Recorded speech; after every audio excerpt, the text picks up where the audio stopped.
नमस्कार दोस्तों, welcome to board and learn.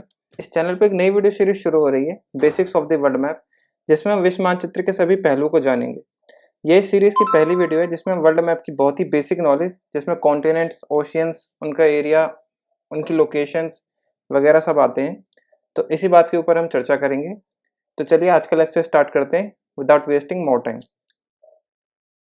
देखिए, वर्ल्ड मैप को समझने से पहले आपको वर्ल्ड यानी अर्थ की लोकेशन को समझना होगा। हमारे सोलर सिस्टम में हमारी पृथ्वी एक सोलर सिस्टम का पार्ट है। ब्रह्मांड में से बहुत सारे सोलर सिस्टम है, जिनमें से हमारा सोलर सिस्टम एक एक है। उसी का एक ग्रह है हमारी पृथ्वी। सौरमंडल के केंद्र सूर्य है और उसके चारों ओर 8 ग्रह चक्कर लगाते हैं। पहले ये ग्रहों की संख्या 9 थी, लेकिन अब 8 रह गई है, क्योंकि प्लूटो को अब ग्रह के रूप में नहीं गिना जाता है। इन 8 ग्रहों में से इसी क्रम में पहला ग्रह है मर्क्यूरी, जिसे हम बुध भी कहते हैं। दूसरा है वीनस, शुक्र, और तीसरा है हमारी पृथ्वी। तो पृथ्वी का सीक्वेंस ग्रहों की संख्या में तीसरे नंबर पे आता है, लेकिन अगर हम साइज की बात करें तो साइज में पृथ्वी हमारी 5वें नंबर पे आती है। तो सवाल ये उठता है कि सबसे बड़ा ग्रह कौन सा है। तो जैसा कि आपको इस पिक्चर में भी नजर आ रहा होगा, सबसे बड़ा ग्रह जुपिटर है, उसके बाद सैटर्न, उसके बाद यूरेनस, अरुण जैसे हम कहते हैं, उसके बाद नेपच्यून, फिर हमारी पृथ्वी का नंबर आता है। लेकिन पृथ्वी हमारी गोल आकार में, एक जियोइड शेप में हमारी पृथ्वी। अगर क्वेश्चन ये अराइज होता है कहीं किसी पेपर में कि पृथ्वी का शेप क्या है, तो आपको लगाना है जियोइड शेप। तो इसे समझने के लिए हमने क्या बनाया, गोल आकार को समझने के लिए हमने ग्लोब बनाया। लेकिन जैसा कि आप जानते हैं, ग्लोब एक बहुत ही बड़ा आर्टिकल होता है, जिसे अपने साथ कैरी करना बहुत मुश्किल होता है। तो इस चीज का हल निकालने के लिए मैप का निर्माण हुआ, जो एक 2D शेप में आपकी किताब के रूप में भी आ सकता है। लेकिन सवाल फिर ये भी आता है कि इतने बड़े गोल आकार की चीज को हमने एक 2D शेप में कैसे लेकर आ गए। तो देखिए, ये बहुत ही आसान है। जैसे कि इस ग्राफिक में नजर भी आ रहा होगा आपको। अगर आपको किसी गोल आकार की चीज को 2D शेप में लाना है, तो उसे एक साइड से कट कर दीजिए, या फिर आप एक्सपेरिमेंट कर भी सकते हैं। किसी बॉल को आप, किसी गुब्बारे को एक साइड से कट कर दीजिए और उसको फैलाकर इस पेपर के शेप में लेकर आने की कोशिश कीजिए। तो आपको नजर आएगा कि वो एक पेपर की शेप में आ चुकी है। और इसी तरीके से कुछ हमारा मैप भी वर्क करता है। तो मैप को भी पृथ्वी से इसी आकार में लाया जाता है। होप अब आपको ये समझ में आ गया होगा। अब जब हम मैप के बारे में पढ़ रहे हैं, तो हमें डायरेक्शन का पता होना बहुत जरूरी है। देखिए, डायरेक्शंस मुख्यतः 4 होती हैं: नॉर्थ, साउथ, ईस्ट और वेस्ट। अगर आपको ये डायरेक्शंस पता है, तो आपको मैप बहुत जल्दी याद हो जाएगा। आपको मैप को याद करने में ज्यादा परेशानी नहीं होगी। अब मैं यहाँ एज्यूम कर रहा हूँ कि आपको ये पता है कि हमारे वर्ल्ड में 7 कॉन्टिनेंट्स हैं और 5 ओशियंस हैं। तो कॉन्टिनेंट्स की अगर हम चर्चा करें, तो कॉन्टिनेंट्स को 2 कैटेगरी में डिवाइड किया जाता है: एरिया के अकॉर्डिंग कॉन्टिनेंट्स और उनकी पॉपुलेशन के अकॉर्डिंग कॉन्टिनेंट्स। इस वीडियो में हम उन दोनों ही चीज़ों को साथ में लेकर चलेंगे, पॉपुलेशन और एरिया दोनों को। सीक्वेंस क्या है कॉन्टिनेंट्स का, उसके अकॉर्डिंग हम बात करते हैं। तो सबसे पहला कॉन्टिनेंट आता है एरिया और पॉपुलेशन दोनों के हिसाब से, हमारा एशिया। जी हाँ, एशिया वर्ल्ड का सबसे बड़ा कॉन्टिनेंट है, जिसका एरिया लगभग 440 लाख किलोमीटर स्क्वायर है। और उसकी पॉपुलेशन भी अ मैसिव 464 करोड़ है, जैसे नंबर 1 की उपाधि देती है। ये जो ब्रैकेट में नंबर 1 लिखा है, ये पॉपुलेशन पे उसका सीक्वेंस को बता रहा है। तो आप इसी सीक्वेंस से इस चीज़ को पढ़ेंगे। अब देखिए, पॉपुलेशन में इसका नंबर 1 होना लाजमी भी है, क्योंकि यहाँ पे इंडिया और चाइना 2 मैसिव कंट्री है, जिसकी पॉपुलेशन 1 और 2 नंबर पर आती है। तो इसलिए एशिया नंबर 1 पॉपुलेशन में कंट्री है। दूसरे नंबर पर आता है अफ्रीका।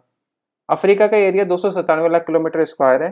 देखिए, ये एरिया आपको याद करने की जरूरत नहीं है, लेकिन फिर भी एक रेफरेंस के लिए मैं आपको दे रहा हूँ ये एरिया। और पॉपुलेशन के हिसाब से भी ये दूसरे नंबर पे आता है।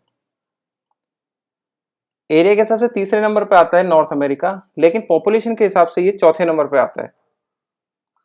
तो अब आप तीसरे नंबर के लिए वेट करिए, तीसरे नंबर का कॉन्टिनेंट कौन सा है पॉपुलेशन के हिसाब से। उसके बाद चौथे नंबर पे एरिया के हिसाब से आता है साउथ अमेरिका, जो वर्ल्ड के वेस्ट डायरेक्शन में स्थित है। पॉपुलेशन के हिसाब से भी 5वें नंबर पे है। 5वें नंबर पर आता है एरिया के हिसाब से अंटार्कटिका।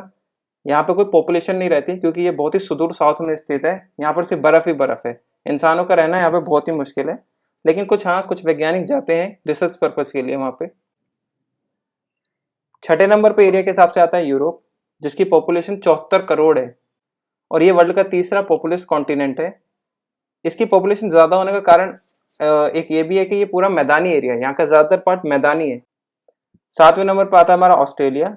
ऑस्ट्रेलिया पॉपुलेशन के हिसाब से 6th नंबर पे है, और एरिया के हिसाब से सबसे छोटा है। तो कोई क्वेश्चन पूछे कि एरिया के हिसाब से सबसे छोटा कॉन्टिनेंट कौन सा है, तो आपको ऑस्ट्रेलिया बताना है। तो एरिया के हिसाब से हमारे कॉन्टिनेंट्स हैं, सब नंबर 1 पे Asia, then Africa, North America, चौथे पे साउथ अमेरिका, पांचवे पे अंटार्कटिका। याद रखिएगा पॉपुलेशन नहीं है अंटार्कटिका पे, लेकिन एरिया के हिसाब से ये पांचवें नंबर पे आता है। छठे पे यूरोप, सातवें पे ऑस्ट्रेलिया। वही अगर हम पॉपुलेशन की बात करें, पहले पे एशिया, दूसरे पे अफ्रीका, तीसरे पे यूरोप 74 करोड़ की आबादी के साथ, चौथे पे नॉर्थ अमेरिका, पांचवे पे साउथ अमेरिका, छठे पे ऑस्ट्रेलिया, और अंटार्कटिका में कोई पॉपुलेशन रहती ही नहीं है, तो इसको गिनने का भी कोई फायदा नहीं है। होप आपको ये चीज समझ में आ गई होगी। अब हम महासागरों के बारे में बात करते हैं। देखिए महासागर को समझने के लिए उसको 4 कैटेगरी में डिवाइड किया जा सकता है। वो 4 कैटेगरी कौन कौन सी है? एक तो महासागर का एरिया, उसके एरिया के हिसाब से महासागरों का क्या सीक्वेंस है। दूसरा, महासागर की एवरेज डेप्थ, वो कितनी गहरे हैं, उनके हिसाब से उसका क्या सीक्वेंस है। तीसरा, उनका वॉल्यूम, उनके अंदर पानी कितना है, हर महासागर के अंदर कितना पानी है, उसके सीक्वेंस के हिसाब से उसको कैटेगराइज किया जा सकता है।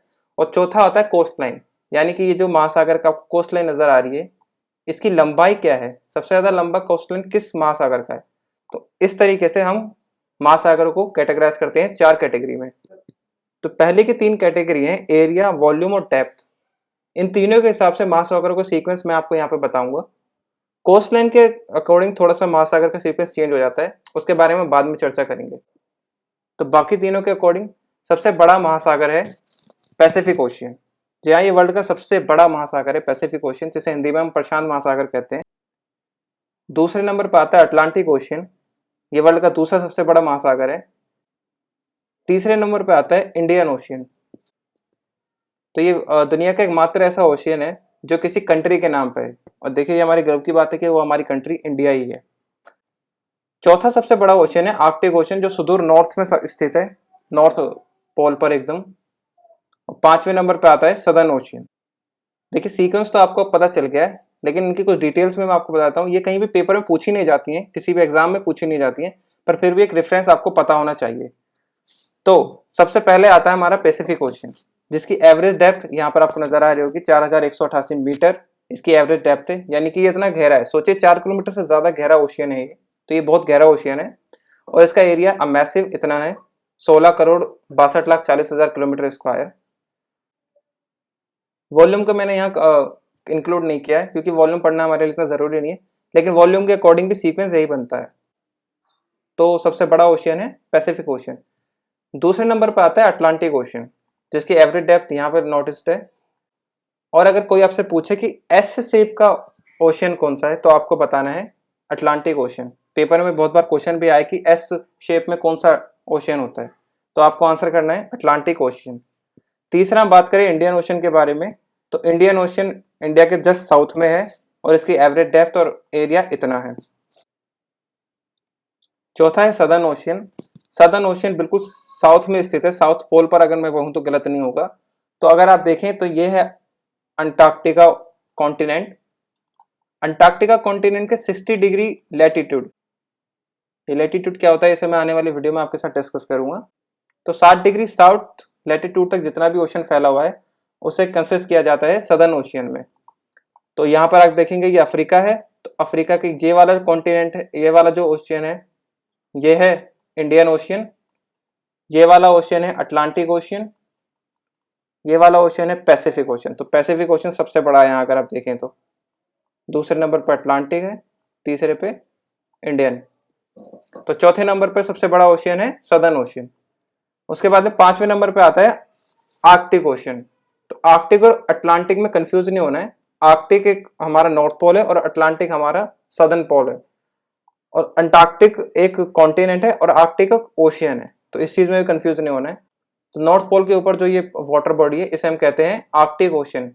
इसकी सीमा देखो किस किस देश से लगती है। पहला तो रशिया, ये एशिया का पार्ट है। दूसरा कनाडा, जो नॉर्थ अमेरिका का पार्ट है। तो इसके अकॉर्डिंग भी हम इसके बारे में चर्चा करेंगे। तो ये तो होगी एरिया, वॉल्यूम, एवरेज डेप्थ के अकॉर्डिंग इनका सीक्वेंस। अब हम बात करते हैं कोस्टलाइन के अकॉर्डिंग इनका सीक्वेंस। तो देखिए बाकी तो सेम रहता है। पैसिफिक सबसे ज्यादा कोस्टलाइन बनाता है, क्योंकि सबसे बड़ा ओशियन है, तो ऑब्वियस है कि सबसे ज्यादा कोस्टलाइन भी वही बनाएगा।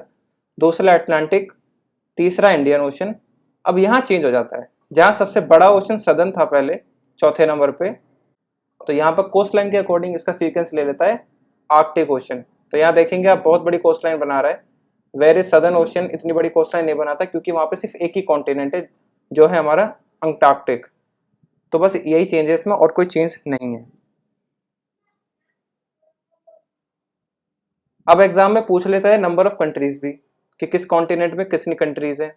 तो उसके अकॉर्डिंग भी आपको पता होना चाहिए कि किस कॉन्टिनेंट में कौन कौन सी कंट्रीज है और कितनी कंट्रीज है। कौन कौन सी कंट्रीज है उसके बारे में हम आने वाले लेक्चर्स में बात करेंगे, लेकिन नंबर्स अगर आपसे पूछे जाएं तो पहला नंबर आता है अफ्रीका का, जिसमें 54 कंट्रीज हैं। जी हाँ, सबसे ज़्यादा कंट्रीज अफ्रीका में है, 54 कंट्रीज, और ये पार्ट होती हैं अफ्रीकन यूनियन का। जब हम ऑर्गेनाइजेशंस की बात करेंगे तब इसके बारे में अच्छे से डिटेल में बात करेंगे। दूसरे नंबर पर आता है एशिया, जिसमें 47 कंट्रीज हैं। तीसरे पे यूरोप 43, ये यूरोपियन यूनियन का पार्ट है, इसके बारे में बाद में चर्चा होगी। चौथे पे नॉर्थ अमेरिका, पांचवें पे साउथ अमेरिका, जिसमें 12 कंट्री हैं। नॉर्थ अमेरिका में 23 कंट्री हैं। देखिए, साउथ अमेरिका और नॉर्थ अमेरिका का सदर्न पार्ट, ये पार्ट आता है लैटिन अमेरिका के बीच में। तो जो एरियाज है वर्ल्ड के, इनके बारे में भी अलग से वीडियो में चर्चा की जाएगी। और पांचवें नंबर पे आता है ऑस्ट्रेलिया विद ओशेनिया। देखिए ओशेनिया, ये जो सारा पार्ट है ये ओशेनिया का पार्ट है, यहाँ से ये वाला। इसमें 14 कंट्रीज है टोटल, और अंटार्कटिका में कोई कंट्री है ही नहीं, तो इसलिए यहाँ पे काउंट 0 है। अब आपके लिए एक एडवांस नॉलेज है, तो यहाँ पे आपको फोर्ब्स का आर्टिकल नजर आ रहा होगा, जिसमें ये लिखा है कि stunning new maps reveal what the lost continent of Zealandia looks like. तो ये लॉस्ट कॉन्टिनेंट है, यानी कि ये पहले मौजूद था कॉन्टिनेंट धरती के ऊपर, पानी से बाहर था, लेकिन अब ये सबमर्ज कर चुका है पानी में। तो ये ऑस्ट्रेलिया के ईस्ट में स्थित है। ये आपसे किसी पेपर में करंट अफेयर के रूप में पूछा जा सकता है। हालांकि ये बहुत पुरानी न्यूज़ है, 2020 से भी पहले की न्यूज़ है, लेकिन आपको एक जनरल नॉलेज के रूप में पूछा जा सकता है इस क्वेश्चन को। तो आपको इसका नाम याद रखना है, इसका नाम है जीलैंडिया। जीलैंडिया कौन से ओशियन में है? तो जीलैंडिया ओशियन में है, पैसिफिक ओशियन में, तस्मानिया सी के ईस्ट में स्थित है। जिसके ऊपर कौन सी कंट्री है? तो न्यूजीलैंड एक कंट्री है जो जीलैंडिया के ऊपर स्थित है। तो क्वेश्चन ये उठता है कि क्या इसे 8वें महाद्वीप के रूप में गिना जाए? तो आंसर है नहीं, इसे अभी 8वें महाद्वीप के रूप में गिना नहीं जाना है, क्योंकि भारत की किताबों में इसका कोई जिक्र अभी नहीं किया गया है। तो जब भी हमारे एजुकेशन बोर्ड्स इसको एक्सेप्ट कर लेंगे तभी हम इसे गिनेंगे। हालांकि इसका अधिकतम पार्ट पानी में डूबा हुआ है, इसीलिए इसे एक फुल फ्लेजेड कॉन्टिनेंट के रूप में गिना नहीं जाता है। So this is the end of the video. Thank you for watching. जय माँ भारती।